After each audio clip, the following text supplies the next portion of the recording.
Assalamualaikum warahmatullahi wabarakatuh. Perkenalkan, saya Nadia Arisandi dari 10 MIPA 1 SMA Negeri 5 Parepare. Saya akan membahas tentang daur biogeokimia. Yang pertama, pengertian daur biogeokimia. Kedua, jenis-jenis daur biogeokimia. Ketiga, penjelasan masing-masing daur biogeokimia. Keempat, daur biogeokimia atau daur nitrogen. Yang pertama, pengertian daur biogeokimia.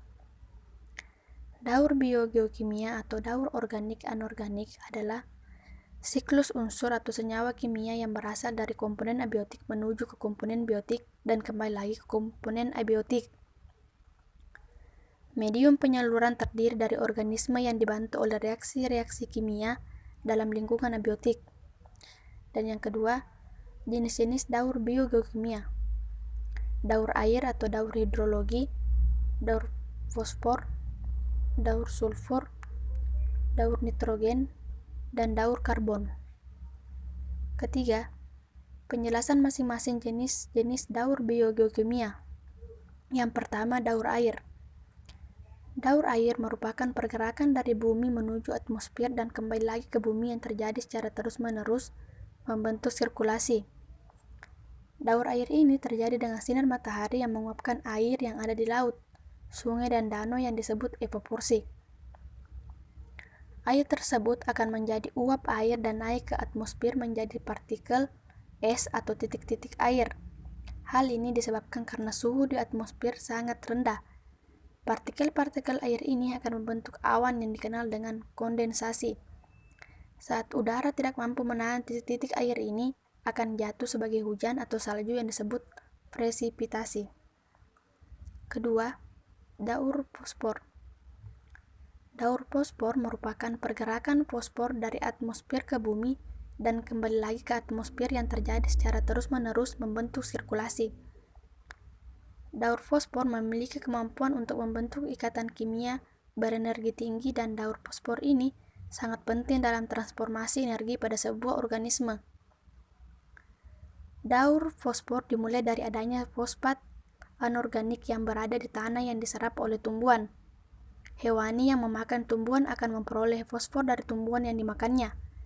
Di samping itu, tumbuhan atau hewan yang mati ataupun sisa ekskresi hewan baik urin maupun feses yang ada di tanah oleh bakteri pengurai akan menguraikan fosfat organik menjadi fosfat anorganik yang akan dilepaskan ke ekosistem. Ketiga, daur sulfur.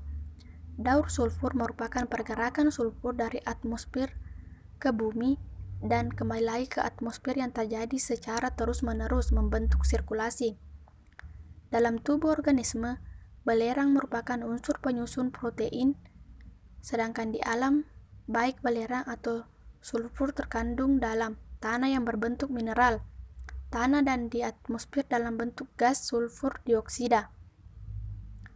Gas sulfur dioksida yang berada di atmosfer bereaksi dengan oksigen dan air akan membentuk asam sulfat yang ketika jatuh ke tanah akan menjadi bentuk ion-ion sulfat dan akan diserap oleh tumbuhan untuk menyusun protein dalam tubuhnya. Jadi ketika manusia dan hewan memakan tumbuhan, maka akan terjadi perpindahan unsur belerang dari tumbuhan ke tubuh hewan atau manusia.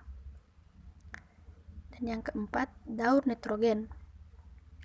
Daur nitrogen merupakan pergerakan nitrogen dari atmosfer ke bumi dan kembali lagi ke atmosfer yang terjadi secara terus-menerus membentuk sirkulasi. Di alam, nitrogen terdapat dalam bentuk senyawa organik seperti urea, protein, dan asam nukleat, atau sebagai senyawa anorganik seperti amonia, nitrit, dan nitrat. Kelima, daur karbon. Daur karbon diawali oleh pemanfaatan CO2 oleh tumbuhan dan dijadikan senyawa organik, yaitu glukosa. Melalui proses fotosintesis selanjutnya, glukosa disusun menjadi amilum dan diubah menjadi senyawa gula yang lain seperti lemak, protein, dan vitamin. Pada proses pernapasan, tumbuhan dan hewan dihasilkan kembali CO2. Hewan mendapatkan karbon setelah memakan tumbuhan dan tubuh hewan maupun tumbuhan yang mati diuraikan menjadi karbon dioksida. Air air dan mineral oleh pengurai. Karbon dioksida yang terbentuk dilepaskan ke atmosfer. Pada ekosistem normal terjadi keseimbangan antara dua karbon dan oksigen. Dan yang keempat, daur biogeokimia atau daur nitrogen. Mengapa nitrogen itu penting? Nah, nitrogen berperan dalam pembentukan protein, kan asam amino, asam nukleat, dan juga untuk membentuk DNA. Nah, selain itu, dalam pembentukan membran sel, enzim untuk pertumbuhan regenerasi sel, antibodi berarti untuk daya tahan tubuh itu juga membutuhkan nitrogen. Nah, semua organisme hidup membutuhkan nitrogen untuk hidup dan tumbuh. Kandungan nitrogen di udara ada sekitar 78% dan ini paling besar daripada oksigen, karbon, dan gas lainnya. Tapi sayangnya manusia dan hewan tidak bisa menyerap langsung karena nitrogen yang tadinya banyak dalam pembentuk gas N2 bebas hanya bisa diserap tanaman dalam bentuk nitrat. Nah, jadi meskipun nanti ada beberapa tumbuhan bersimbiosis dengan bakteri tertentu, hingga nanti nitrogen bisa langsung dipakai oleh tanaman. Nah, oleh karena itu siklus nitrogen ini akan mengubah nitrogen yang dari tadi nitrogen bebas menjadi senyawa yang dapat digunakan oleh tumbuhan, kemudian nanti digunakan oleh hewan termasuk manusia. Nah, kita lihat sekarang proses dalam siklus nitrogen sebenarnya ada 5 yang penting. Pertama adalah fiksasi, yaitu nanti mengikat nitrogen bebas N2 bebas dari udara, kemudian nanti bisa dipakai oleh tumbuhan. Biasanya nanti akan bersimbiosis dengan bakteri tertentu, bakteri Rhizobium dengan akar kacang-kacangan. Nah, yang kedua adalah amonifikasi, di mana ini akan membentuk amonium, di mana nanti dekomposer ini akan menguraikan sisa-sisa hewan dan tumbuhan, yaitu bentuk amonia dan amonium. Nah, proses yang ketiga adalah nitrifikasi. Nanti amonium ini akan mengalami nitrifikasi membentuk nitrat, dan nitrifikasi sendiri nanti prosesnya bertahap. Membentuk nitrit dulu baru kemudian membentuk nitrat. Nah, nitrat yang sudah terbentuk akan diserap dan prosesnya itu disebut asimilasi. Nah, jadi nanti nitrat sudah bisa dipakai oleh tumbuhan. Nah, denitrifikasi proses yang terakhir, nanti nitrat bisa dikembalikan kembali dalam bentuk nitrogen bebas ke udara, yang prosesnya juga nanti akan ada bertahap. Kemudian dibantu oleh bakteri denitrifikasi. Nah, sekarang prosesnya bagaimana dari siklus nitrogen? Pertama, nitrogen bebas N2 yang ada di udara akan diikat oleh tumbuhan dengan bersimbiosis dengan bakteri. Jadi akar tanam kacang-kacangan ada di sana bakteri pada bakteri Rhizobium, Azotobacter, dan Clostridium yang nanti membantu untuk memfikasi nitrogen bebas.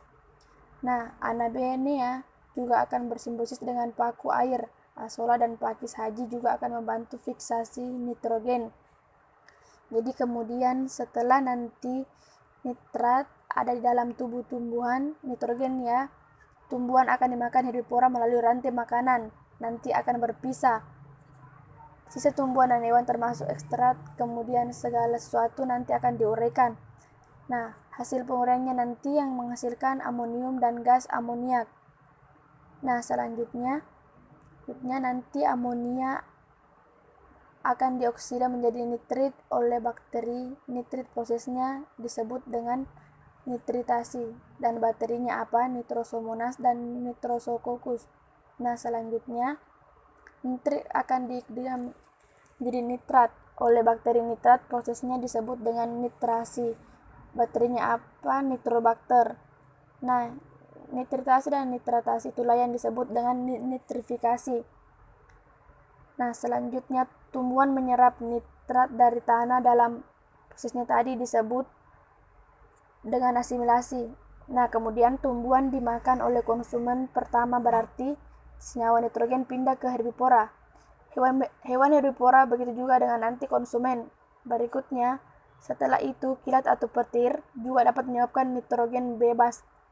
akan bereaksi dengan hidrogen ataupun oksigen, kemudian akan membentuk nitrat. Nah, nitrat akan terbawa oleh hujan dan mengalir dari udara dan akan ditemukan ke tanah. Semakin banyak petir, semakin banyak nitrat yang ditemukan di dalam tanah. Nah, kemudian nitrat akan diubah kembali nanti menjadi amonia, lalu menjadi nitrogen bebas yang dilepaskan ke udara yang dikatai dalam proses denitrifikasi. Bakteri yang membantu adalah Thiobacillus denitrificans atau Pseudomonas denitrificans. Nah, jadi bila oksigen dalam tanah terbatas, nitrat dengan cepat akan diubah menjadi gas nitrogen atau oksida nitrogen melalui proses denitrifikasi. Nah, kesimpulan bahwa jumlah nitrogen bebas di udara itu ada 7-8% dan ini paling besar di antara gas-gas lainnya. Namun hanya bisa diserap oleh tumbuhan dalam bentuk nitrat, sehingga fiksasi oleh tanaman nanti akan dibantu dengan simbiosis antara bakteri Rhizobium misalnya dengan akar tanaman.